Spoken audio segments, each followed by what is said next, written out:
In this video, I will discuss the importance of physical culture and why any cultural renaissance which we might hope for cannot begin in the realm of abstractions and ideology. Culture must begin in the body. We have within us a life force, an upwards ascending impulse which has been passed down to us by our ancestors, and before them by an unbroken chain of life over millions of years. When this force first took form on this planet, it was weak. The spirit of gravity still ruled, the spirit of homogeneity and entropy. But this force, this will, struggled out of the mud, out of the ocean, creating ever more beautiful, powerful, and diverse forms of life, despite the downward pull of entropy. Your body is the vessel for this life force, this will whose aims are beyond our understanding. Now imagine what this force which transformed a worm into a man, could achieve if allowed full expression within you, and imagine what types of beings it would create if, over successive generations to come, we aided in the intensification of this life force. This is the true meaning and purpose of physical culture. The tradition of physical culture which we have inherited began with the ancient Greeks and was adopted after them by the Romans. For the Greeks, the gods were separated from man by their beauty, their power, and their undying youth. The gods were images of what life might look like if freed from the pull of entropy. The heroes of the Greeks were those who emulated the gods in their prowess, wit, and athletic ability. Those who, for a brief and brilliant life, resisted the spirit of gravity and strove towards the beauty and power of the divine. This is the aesthetic and spiritual meaning of those ancient statues of the beautiful bodies of gods and heroes. They are images of life triumphant over entropy, life elevated above the animal state of mere survival. The practical purpose of ancient Greek physical culture was to educate the bodies of aristocratic youth and create men who were excellent in all capacities, men who were beautiful in body and spirit, ready for war and feats of heroism. Speaking of Greek physical culture, Nietzsche wrote, "In Athens, Cicero expresses his surprise that the men and youths were by far superior to the women in beauty. But what work and effort the male sex had demanded of itself for centuries there, in the service of beauty. For one must not be mistaken about the method here. Merely training one's feelings and thoughts is worth practically nil. First, one must convince the body. It is decisive for the lot of a people and of humanity that one begin culture at the right place, not in the soul, as was the fatal superstition of the priests and semi-priests. The right place is the body, demeanor, diet, physiology, and the rest is a consequence. For this reason, the Greeks are still the first cultural event of history. They knew, they did what was needed. The Greeks understood that educating the mind is not enough. The education of the body is most important, since all other things proceed from it.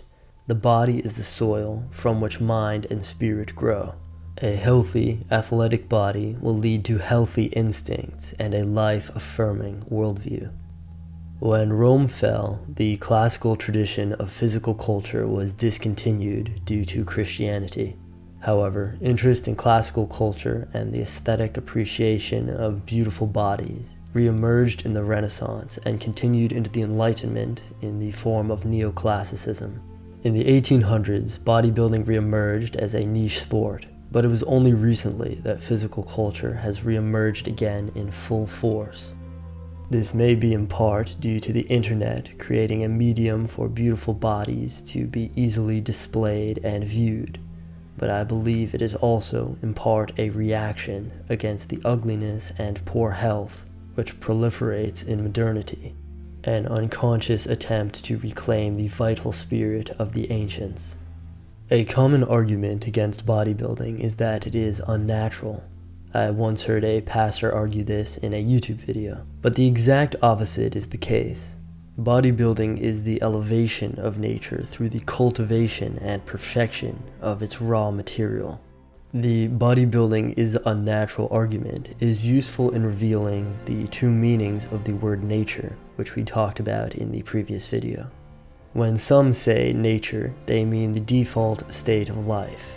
With this definition, we could say that it is unnatural for bodies to look so beautiful, since ugliness and sickness are often the default states of existence for man and for life. In fact, life itself is a state of exception. Death is the default. Thus, the word nature is better used to mean ascendant life, the instinct and vital spirit within biological life, which drives it to escape the state of sickness, decay, and mere survival, which rules by default. Under ideal circumstances, the purpose of civilization is the alleviation of this state of mere survival, for the purpose of the enhancement of human ability and potential, for the project of intensifying the life force by strengthening the instinct of ascended life. Most civilizations fall into a suffocating state which restricts life and causes it to be weakened.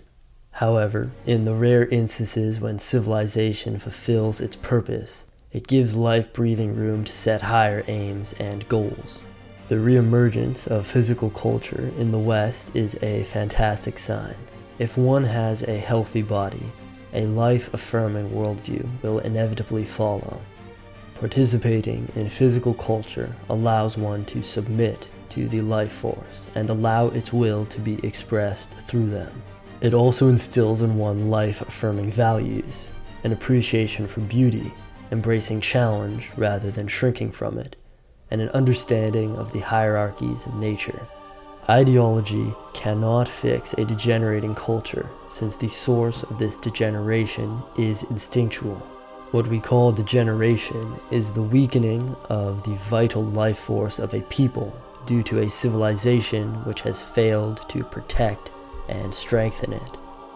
While the aim of culture is to mitigate the state of mere survival, the pressures of nature must be replaced by self-imposed pressures, like physical and intellectual education, or life in civilization degenerates to a state of mere existence, which is hostile to all forms of beauty and excellence. All cultural revivals must begin in the body, for it is the source of life. Having the right ideology won't matter if our society is filled with sickly golems, to whom life is constant suffering due to poor health. The body, vitality, beauty, these are the first principles of a flourishing culture. The life force within you has been shaped and strengthened by millions of years of struggle. You have inherited this history of struggle in your very blood.